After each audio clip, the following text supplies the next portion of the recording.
ساری دنیا کی طاقتیں اللہ کی طاقت کے مقابلے میں مکڑی کے جالے ہیں.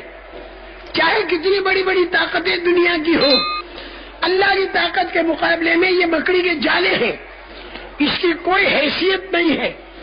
اور اللہ کے خزانوں کے مقابلے میں ساری دنیا کی دھن دولت یہ مچھر کا پر ہے، اس کی کوئی حیثیت نہیں. اس لیے جتنی اللہ کی طاقت کو دنیا کے اندر بولا جائے گا اور جتنی اللہ کی بڑائی کو دنیا کے اندر بولا جائے گا اور سنا جائے گا اور دل کے اندر اترتی رہے گی، تو اتنی اللہ کی طاقت حمایت میں آتی رہے گی. اور جب اللہ کی طاقت حمایت میں آئے گی تو دنیا کی کوئی طاقت اللہ کی طاقت کا مقابلہ نہیں کر سکتی. دنیا کی کوئی طاقت اللہ کی غیبی مدد کا مقابلہ نہیں کر سکتی.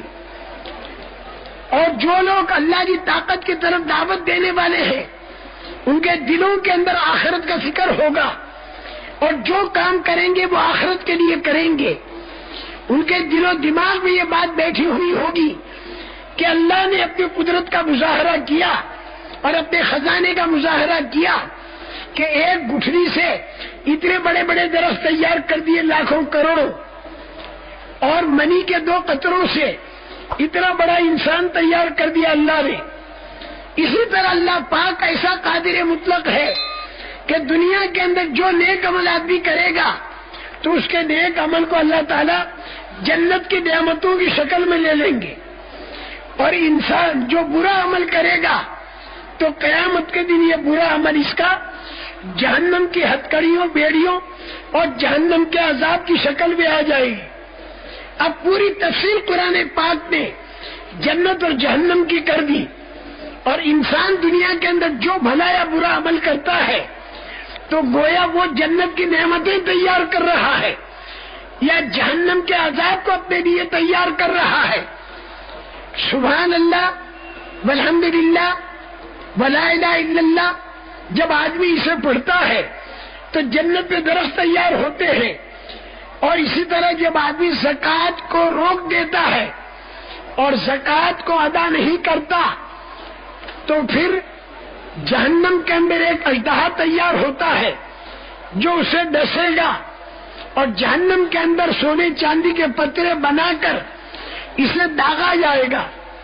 اس لیے میرے محترم دوستو، اللہ کی طاقت کو بیان کرنے والے عملی طور پر بھی دعوت دیتے ہیں کہ اللہ کتنے بڑے طاقت والے ہیں، اور وہ زندگی انہیں بتاتے ہیں. اور وہ 3 لائنیں میں نے بتائیں. ایک تو زبان سے دعوت دینا، وَمَنْ أَحْسَنُ قَوْلًا مِّمَّنْ دَعَا إِلَى اللَّهِ وَعَمِلَ صَالِحًا وَقَالَ إِنَّنِي مِنَ الْمُسْلِمِينَ. عمل بھی اچھا کرے اور یوں کہے کہ میں تو ایک مسلمان ہوں. اعمال بھی بہت اچھے، دعوت بھی بہت اچھی دے رہا، لیکن اس کے باوجود اس کے اندر تکبر نہ پیدا ہو، بلکہ وہ یوں کہے کہ میں ایک عام مسلمانوں کی طرح ہوں. اس طرح اگر دعوت کا کام ہوتا رہا اور ایمان کا پانی ملتا رہا تو چاروں طرف نمازیں انشاءاللہ زندہ ہوں گی، روزے زندہ ہوں گے، حج زندہ ہوگا، زکاتیں زندہ ہوں گی. لوگوں کو یہ معلوم ہوگا کہ جس کے اوپر حج فرض ہے اور وہ حج نہیں کرے گا تو چاہے یہودی بن کر مرے اور چاہے نصرانی بن کر مرے. یہ رسول کریم صلی اللہ علیہ وسلم نے فرمایا.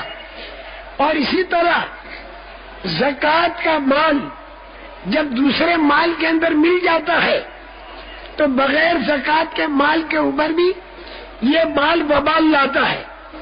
آدمی سمجھتا ہے کہ میری رولنگ میں فرق پڑے گا، اگر 5 لاکھ روپیہ زکوٰۃ کا میں نے الگ کر دیا، مستحقین جب ملیں گے جب میں دوں گا،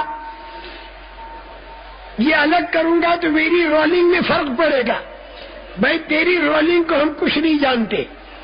قیامت کے دن کا اگر استحضار ہے تو تیرے اوپر سال گزر چکا تو وہ زکوٰۃ کا مال تجھے الگ کر دینا ہوگا.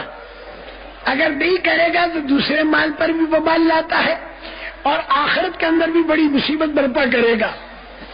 دعوت کی فضا جب چلے گی اور رسول کریم صلی اللہ علیہ وسلم کی ان باتوں کے جب خوب مذاکرے ہوں گے تو آدمی کوئی بھی عمل کرے گا تو اس کو ذہن میں یہ ہوگا کہ اس سے میرا کیا بنا. یہ جتنے کام کے اندر آگے بڑھنے والے ہیں، اللہ کے دین کے کام میں جو آگے بڑھنے والے ہیں، ان کے لیے اللہ پاک نے بڑی بڑی بشارتیں دی ہیں۔ والسابقون السابقون اولئک المقربون، پہل کرنے والے اور آگے بڑھنے والے جو ہیں یہ اللہ کے قریب ہوں گے۔ اولئک المقربون فی جنات النعیم ثلۃ من الاولین وقلیل من الآخرین، نعمتوں کے باغیچوں میں ہوں گے۔ پہلے زمانے میں ایسے زیادہ ہوتے تھے، بعد میں کم ہوں گے۔ علی سرر موضونۃ متکئین علیہا متقابلین، سونے کے تاروں میں جڑے ہوئے تختوں پر، تکیوں پر ٹیک لگائے ہوئے، آمنے سامنے جنتی بیٹھے ہوں گے۔ یطوف علیہم بلدان مخلدون، خدمت کرنے والے چھوٹی عمر کے، جو ہمیشہ چھوٹی عمر کے رہیں گے، وہ چکر لگا رہے ہوں گے گلاسوں کے اندر اور پیالوں کے اندر اور آب خوروں کے اندر، شراب بھری ہوئی جو بالکل پاک ہوگی۔ بِأَكْوَابٍ وَأَبَارِيقَ وَكَأْسٍ مِّن مَّعِينٍ، لبالب بھری ہوئی جو ایسی بھری ہوئی ہوگی کہ نظروں کو بھی اچھی معلوم ہوگی اور پینے میں بھی اچھی معلوم ہوگی، اور اس کے اندر کسی قسم کا وہ شراب بالکل پاک ہوگی، گندی نہیں ہوگی، وہ چھلک بھی رہی ہوگی اور وہ جھلک بھی رہی ہوگی۔ اور کیسی ہوگی؟ نہ تو سر کے اندر درد اٹھے گا اور نہ آدمی بکواس کرے گا۔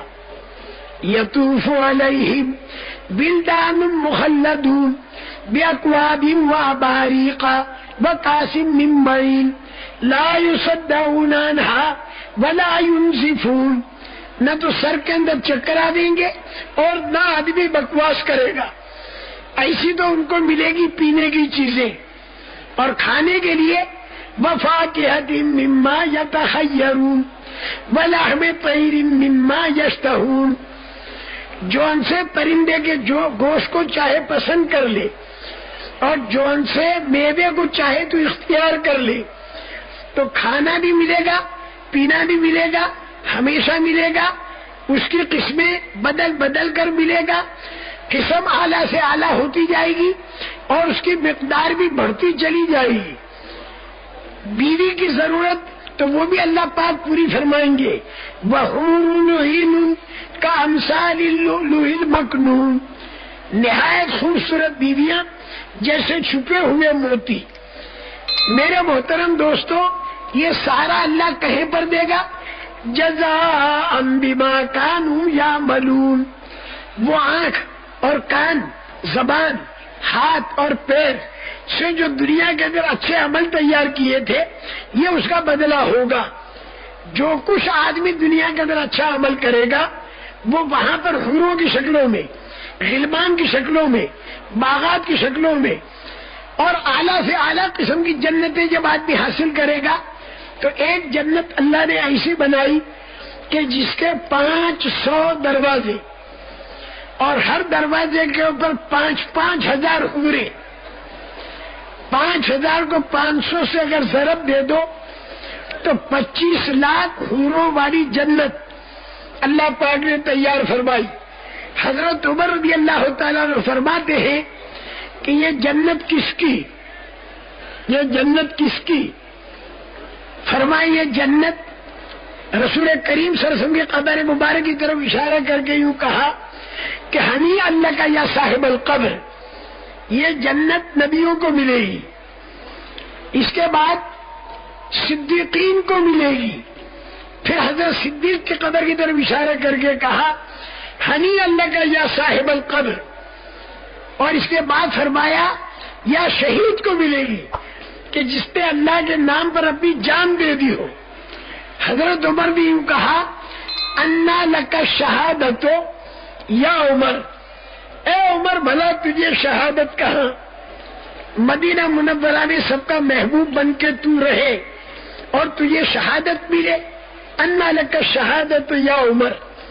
لیکن حضرت عمر رضی اللہ تعالیٰ عنہ نے ایک بات یہ بھی فرمائی کہ جو اللہ ہجرت کو مکہ مکرمہ سے کھینچ کر اور مدینہ منورہ تک لایا، وہ اللہ قادر مطلق ہے کہ جو شہادت کو کھینچ کر مدینہ منورہ میں لائے۔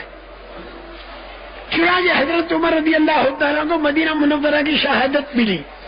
تو میں یہ عرض کر رہا ہوں کہ جنت کے درجات کے اندر کوئی حد نہیں ہے، جتنا بھی آدمی اللہ کو راضی کرتا چلا جائے گا بے انتہا جنت کے درجات ملیں گے۔ اب ہمیں جو دعوت کا کام کرنا ہے، جس پر نبیوں والی مددوں کا آنا اور آخرت کی جنتوں کا بننا، ہمارے ذمے اللہ پاک نے جو دعوت کا کام کیا وہ کتنا کیا۔